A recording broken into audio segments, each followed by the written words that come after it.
Welcome to County Board Wrap-Up, the monthly show where we take a deep dive into some of the issues the County Board considered this month. With me here today is Arlington County Board Chair Libby Garvey.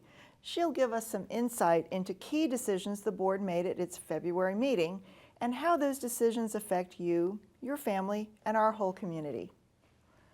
On today's show, we'll be discussing the proposed FY 2017 budget, a new development plan on Columbia Pike, funding for the Neighborhood Conservation Program, and some issues surrounding child care regulations. Libby, thank you so much for joining us today. Thank you. So it was a big topic that you took on at the meeting, which was that you received the proposed budget from the county manager for fiscal year 17, and it is a $1.19 billion budget. Could you share with us some of the highlights of that budget? Well, I think I'll talk a little bit about how the process works, and it's very interesting. We have two new board members, but the board gives direction to the manager in the fall. So it was the older board that gave direction to the manager on how to prepare his budget. I think they were basic sort of directions that I think the current board is absolutely fine with. And just, a number of those are like to protect the health and safety of our residents. That's pretty key. Continue our investment in quality public schools. Public education is really important. Safety net for those in need. Of course, you're looking at affordable housing and making sure we're taking care of that issue to some extent, and then also look for some options to try and find efficiencies.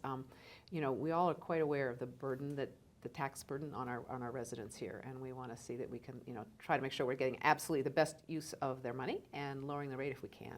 So these were the kind of guiding principles that the board said, please, Mr. Manager, as you prepare your keep these things in mind and talk to us about how you've done that when you come back and present the budget and talk to the community. Did you feel he did that? Yeah, we did. I think he did. Yeah, and now of course we'll dive more into those questions. We have a lot of meetings coming up and work sessions and getting into the details. So this was just the overall presentation, but so far so good, I think. Now, one of the things, you talked about the tax burden on the homeowner, and one of the things that's in his proposed budget is a proposed half-cent decrease in the property tax rate. Right. And you all voted to advertise the same rate as and this not year cut it, without the cuts. So could you talk to us a little bit about that decision? Sure. So one of the things that there are all kinds of laws with the state that we have to adhere to with the budget process, and one of them is that we have to advertise the tax rate, and that is say what the tax rate might be, and the way the state code is written, we can advertise at a certain rate, and we can go lower than that, but we can never go higher. I see. So this is the absolute top. So it isn't where we want to be, but I have found, this is I think my 20th budget, and in my years I found, things can happen, and it's always good to give yourself some flexibility. So in general, when all the boards I've been with, we, over time we've wanted to have the tax rate set a little bit higher than you think you're going to want it. Just to give you some flexibility? Flexibility in case something strange happens, yeah. I know you're concerned about the tax burden on homeowners, and let me ask you, the manager's proposed half-cent decrease, what it would do to the average homeowner is that they would pay about $133 a year more than in 2015, but about $30 less than if the tax rate had remains stayed the same. Yeah. And people sometimes get upset because we are very proud of the fact that our tax rate is the lowest in the state.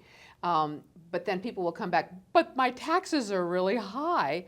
Well, that's because the value of real estate here is so high. So it's a good news, bad news. It's a good news, bad news. No, that's right. So, and every year in general, the value of the homes go up. So even if the tax rate stays the same, because the value of your home is higher, what you pay in taxes goes up. So we're looking, I think, as I say, to probably follow the manager's recommendation, maybe even a little more. We'll see where we get.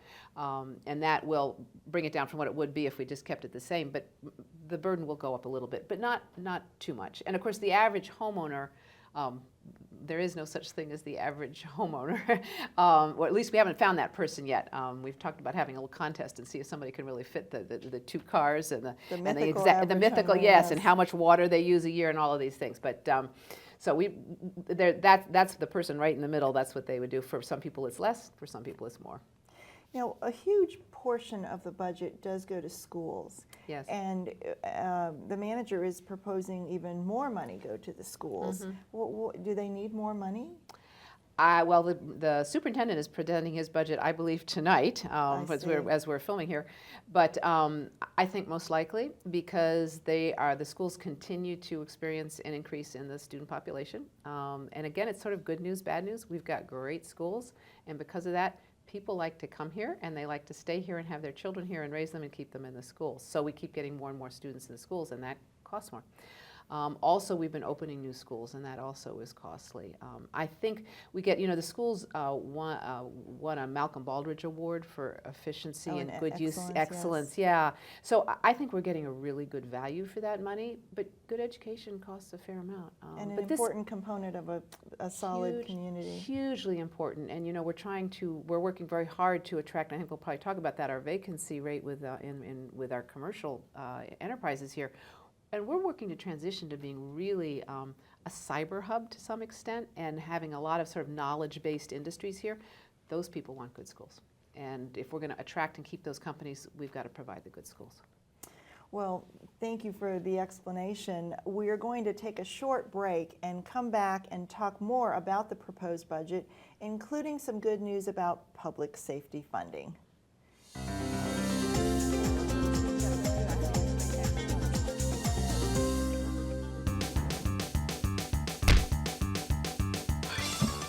Where's my bill? Where's my bill? Where's my bill? Where's my bill? Where's my bill? Where's my bill? Where's my bill? Where's my bill? Where's my bill? Where's my bill? Don't go running around looking for your paper bills. Sign up for Arlington County's bill payer notification. Receive helpful email reminders when you owe county bills and pay online.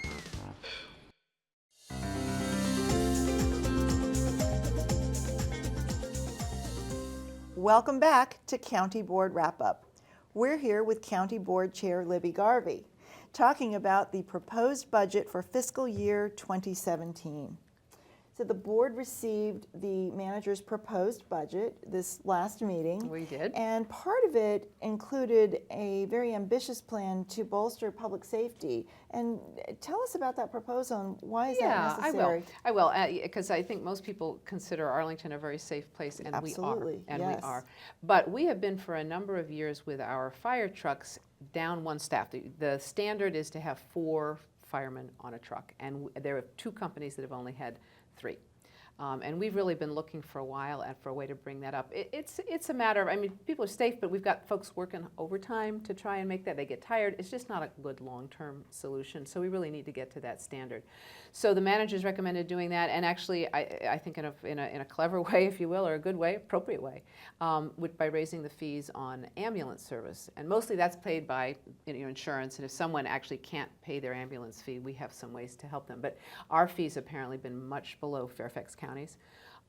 So a way to marry the revenue to the expense. Exactly. Yes. So will be an increase in the fees, which will match more what they ought to be, and with that increased revenue, we'll get more of the fire stations. So we try to keep parity in the region, and I realize I think I misspoke a little bit earlier. I talked about our tax rate being the lowest in the state. I'm not sure about that. I do know it's among the lowest in the region. In our region, yeah, certainly, region, yes. And the public safety proposal also is going to bring us more police officers and sheriffs on the public safety side.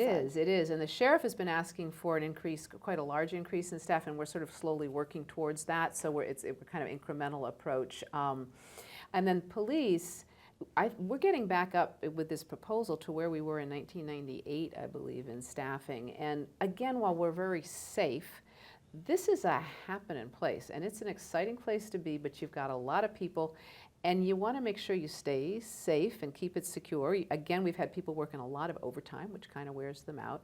And we really just need to have a certain standard level, I think, so that our public safety folks don't get too tired and worn out, and we're at a comfortable place.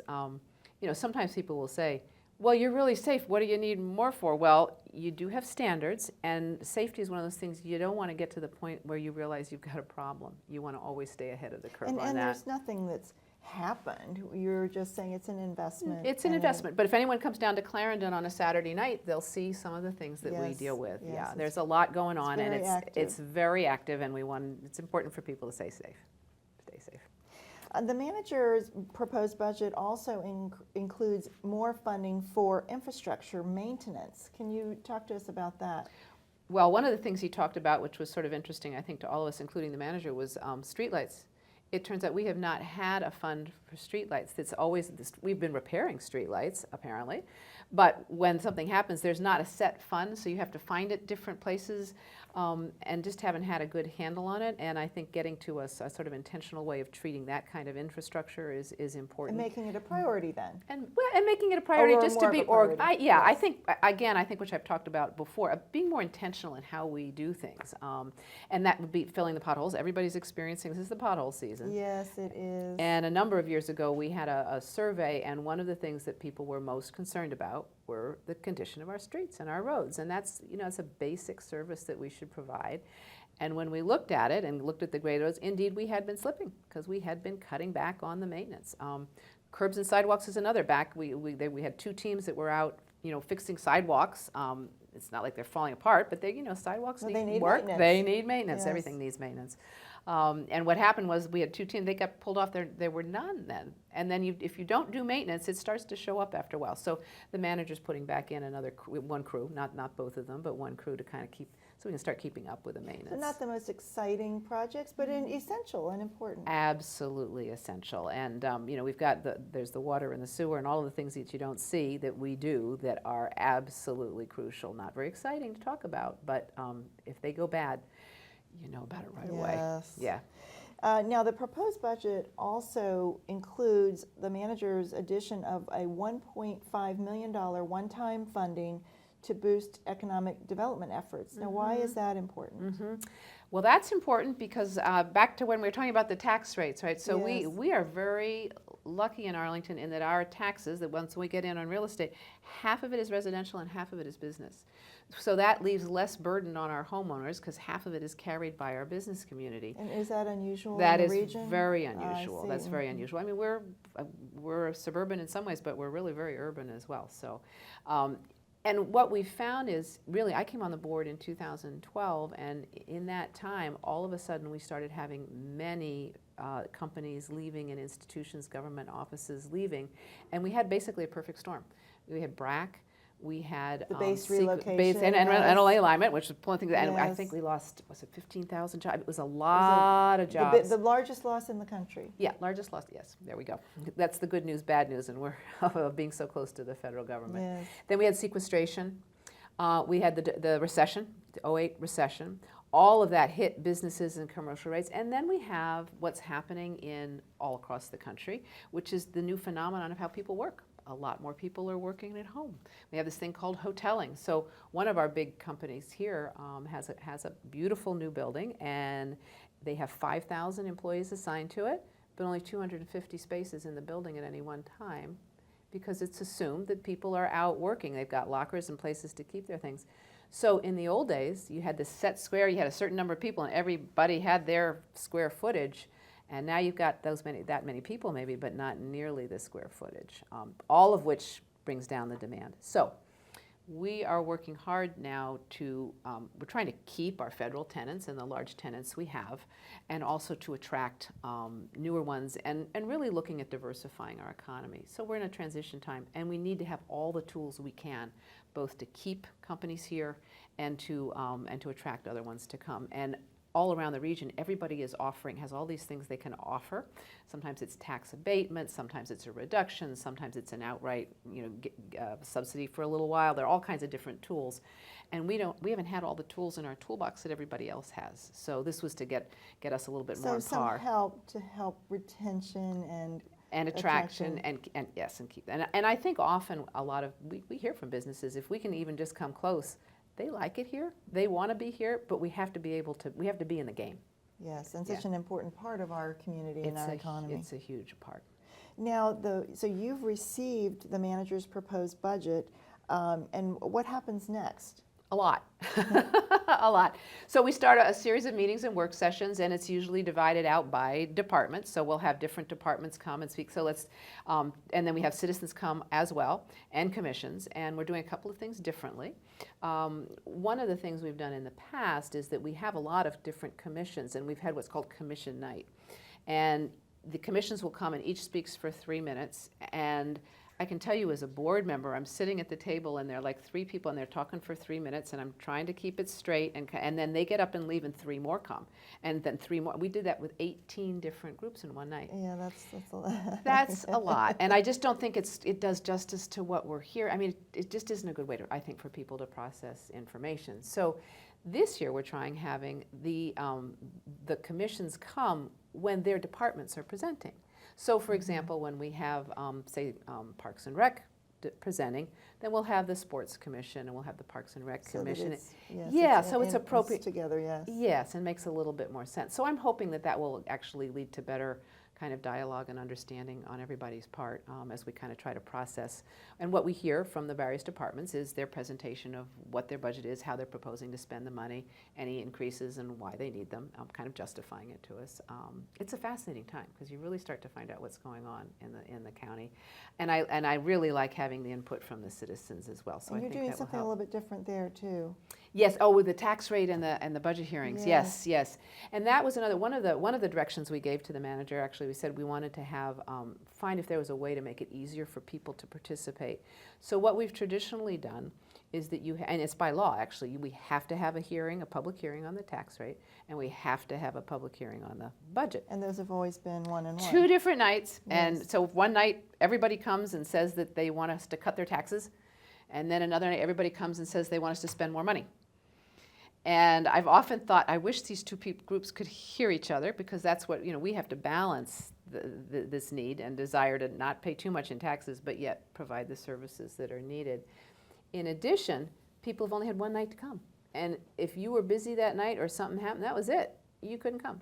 So we're now combining them and so we have 2 nights, again, like we have in the past, but you can talk about either tax rate or budget at each one of those.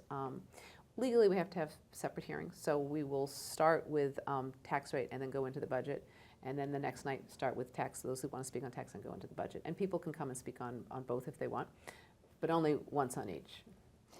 And I know in the spirit of making it easier for you to receive feedback from residents and people, I know that you are accepting online, continuing to accept that Absolutely. online It's on the feedback budget, right. onto the Right. FY17 Yes. proposed budget. Yes, and people come in and talk to us, and we really do You do pay receive attention. We do. information from all We kinds do. of ways. And actually, there are people I'm sure who's every now and then we will get email blasts where you get the same email from 50 people.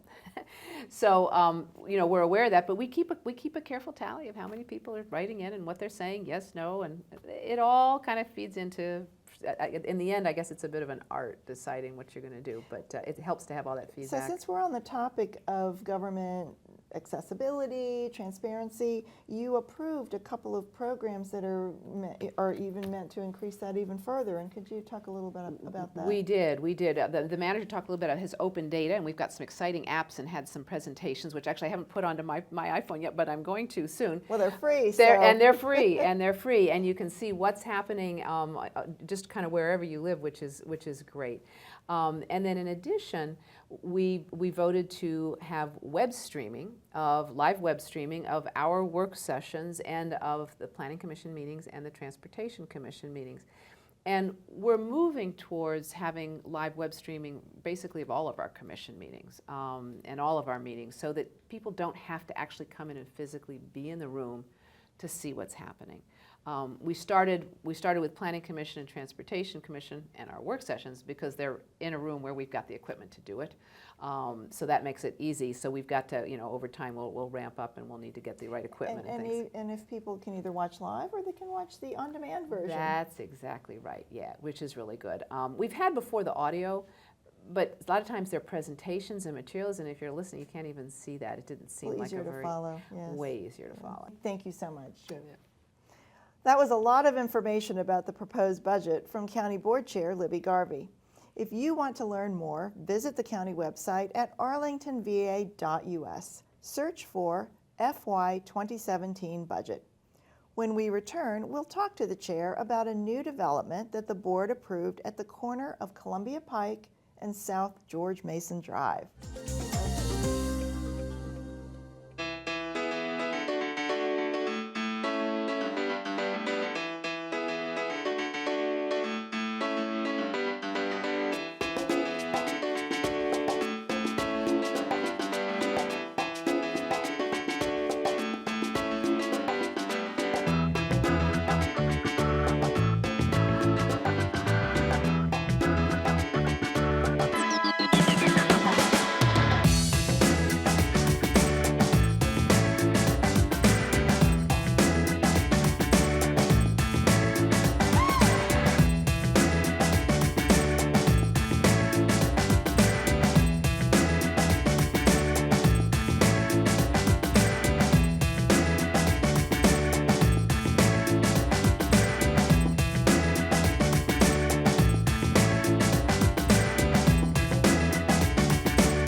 Welcome back to County Board Wrap-Up. I'm chatting with Arlington County Board Chair Libby Garvey about actions the County Board took at its February meeting.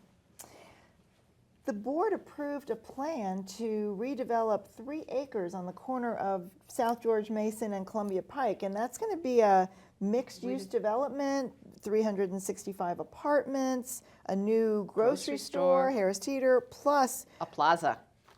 a plaza, It's gonna be nice, yeah. A bunch of ground floor retail. Yeah. How important is that? Well, for that's a very important site to South Arlington. I mean, that's my neighborhood. It's been there for about 50 years without much happening. It clearly needs to have some work, so we're really excited about it. I think the neighborhood is looking forward to it. That said, there are some concerns in that there are a lot of people that depend on that grocery store for high-quality, low-cost food. This is the current. This is the food current store, the Food Star. And then actually there is a much beloved martial arts school there. And in talking to the developer, I mean, personally, I'm very concerned that we maintain the ability for people to get high quality, low cost food, fresh food there. And I've gotten some assurances they're going to work on that. And I think they're working hard to make sure that the martial arts person can come back, that school can come back, because people just love that. And it's an important part of the neighborhood. We want to get better, we want to improve it, it's got to change, but we don't want to lose some of what makes it special to people. So that's going to be the challenge. Moving forward, but preserving. Exactly. That's going to be the challenge. Yes, so we're going to be yes. following it closely. Well, speaking of neighborhoods, the board also approved funding for some neighborhood conservation projects. We did. And could you just talk to Alyssa about what is neighborhood conservation? Well, neighborhood conservation it's actually democracy at its very most democratic. So the idea is that neighborhoods know better what they need, whether their park needs help, whether they need sidewalks, sort of what would improve their neighborhood. And we have a whole process set up and a committee that they get proposals and they work through, and it comes out and then comes to the board, and we do fund these projects. They get worked through quite a bit.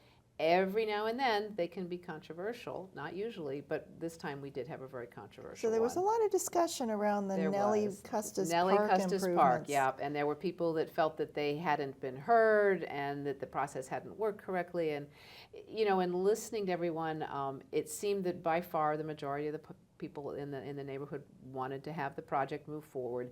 It seemed that the process had been followed. I think a number of board members said maybe we need to look at the process a little bit, but the process that we have now is what we've got, and that seemed to have been followed. So we're going to be moving forward. There's still the whole design process to go, and this people. Is this is the very beginning. Yes. So people who were concerned still do really have a lot of avenues to comment and make it better for them. And we were told that a lot of adjustments already had been made, and that's kind of part of the beauty of the process. So I'm very hopeful that in the end everybody's going to be happy with the park. So there was a lot of discussion around Nellie Custis, but there was not much There was- discussion about A really significant. Yeah, the Callaway Cemetery. Yeah, Could you Callaway talk about Cemetery. Well, that is one of our earliest churches and really most historic areas in Arlington. I think it's 150 years old, there, that area. It's just amazing. African-American church and cemetery. So we're working to beautify that and give it some of the attention. I think it's really long overdue. To really preserve that history and Preserve the respect history it and make it a pleasant place for people Yes. to be and be respectful. As I say, long overdue. And that was my one that we talked so much about Nellie Custis, and we did have a good board conversation. I thought was really useful. But the Callaway Cemeteries kind of didn't get, I thought, as much attention as it maybe deserved. But we're going to make it beautiful, and we'll And be that's giving what it attention. counts. It That's is, what it counts. is, yeah. There, you also had a lot of discussion at the board meeting about childcare issues. Oh, boy, And yeah. Can you talk about that? Yeah, there were a couple of things. One was a child care group coming ask for a permit, needing a permit. They need permit. We usually have about a permit for child care every meeting. I mean, we have a lot of these. And this was on our consent item, but a citizen pulled it off, concerned about noise and trash and all kinds of things going on at the site. From Come the to the meeting. center? Well, come to the meeting, what found out, it was at a church that's renting out a lot of its building. It wasn't really from the center, the child care center. It was from the other folks in the building. So we had a lot of discussion about what's the best way to get some leverage on, really it's the church, to do what they need to do to make sure they're good neighbors, not too much noise, picking up the trash, that kind of thing. And at first it seemed that maybe putting some leverage and not giving the permit to the child care center might be the way to go. And then it became pretty clear to the majority of the board that that was not really appropriate, and the child care center was performing a good service and actually working to make the Because situation those are better. kind of two separate Yeah, issues. so we tasked the staff to, let's look at the enforcement mechanisms, and that's the appropriate way to go. So that had much more discussion than usually a child care group does, because child care is a huge issue for our community. Very important, And yes. that brings me to the regulations, which was another thing that came up very quickly. We've got regulations for child care, which you need for safety, and they haven't really been revised since about the 60s. They've been there for a long time. yes. So a lot of work's gone on it. And I guess I could say, unfortunately, there are 32 pages of different regulations were put out for public comment, typical Arlington way.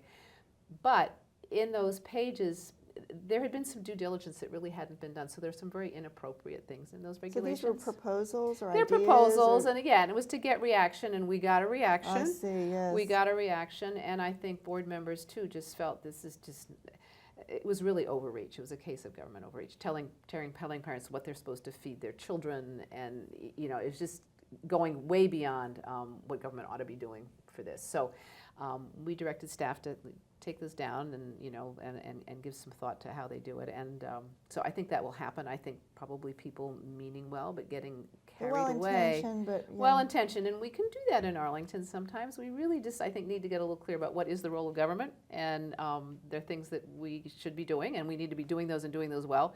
And there are things that really aren't in our role, and I think we need to not try to get into those areas. So we'll be taking a fresh look at We these will be. They will be, proposals. yes, Okay. yeah. Well, thank yeah. you so much. Thank you. That's a wrap for County Board Wrap-Up with Board Chair Libby Garvey. We hope to see you back here next month for another in-depth look at the important actions that the County Board takes at its March meeting.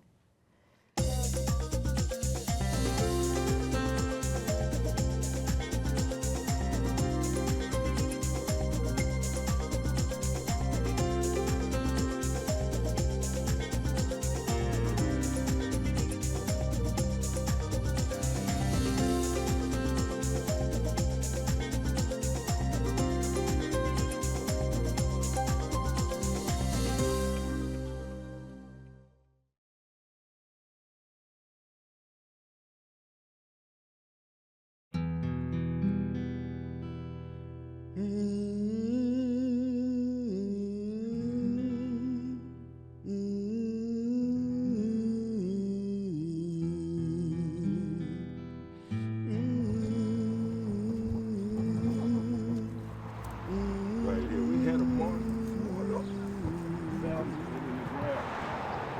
in the ground. It's the same type of mark in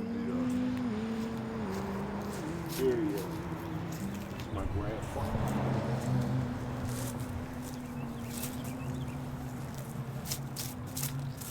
Charles Thomas Bell. They call him Tom Bell. I believe he was the last person interred here in 1958. I was here for all of them, my grandfather, grandmother, sister, several aunts. But his was the last. Right there, that's my great-grandfather. That's my great-grandfather on my grandmother's side. My family goes back here probably 5 or 6 generations. We're all from here.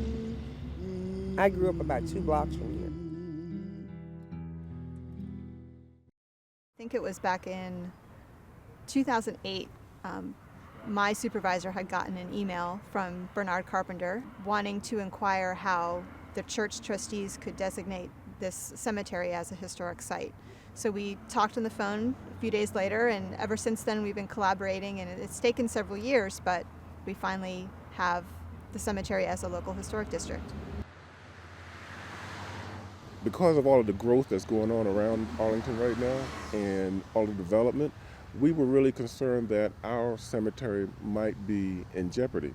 So obviously this is a family-based church, so a lot of the people who are in the church, their family members are here, and we felt that we wanted to protect their bodies and not have this piece of land be used in a development mode. It was a really challenging process because there was not a lot of information known about the cemetery.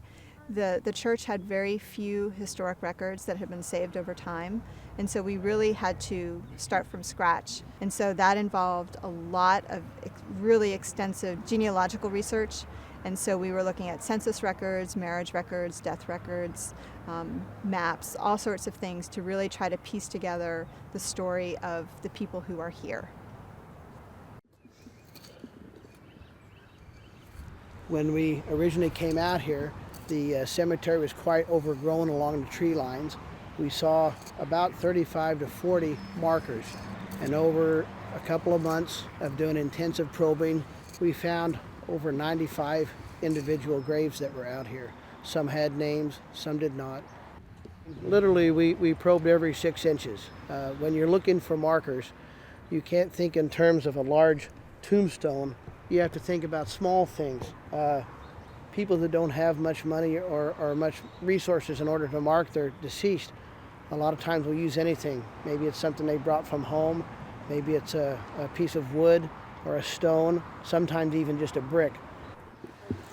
You found?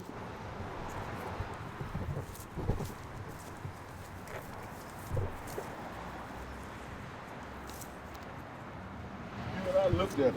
That's Rachel Coleman right there, right? Yeah. She's up here somewhere. Here, right here.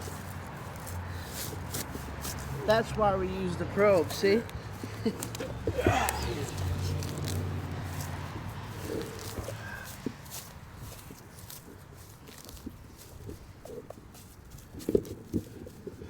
Maddie Bell. Remember that. I gotta mark this so I can find it. I think it's really important for the community. This has been here as long as I've been alive, so, and I'm 65 years old. People found out that they're related to each other and didn't know it. They found out that they had loved ones buried here and didn't know it. And when you come here now, your thought processes, my thought processes are completely different because there are real connections here. I didn't know my mother's side was over here. So it felt real surreal and deep to me. It felt real, I had an affection to come in here and really try and see this through. It was very emotional when he first found me. Completely grown over. We couldn't find him at all. It was very emotional because, here I get to at least look at their name. My name is Bell. To look down and see their names down here is emotional, to say the least. She was a great woman. Mm-hmm.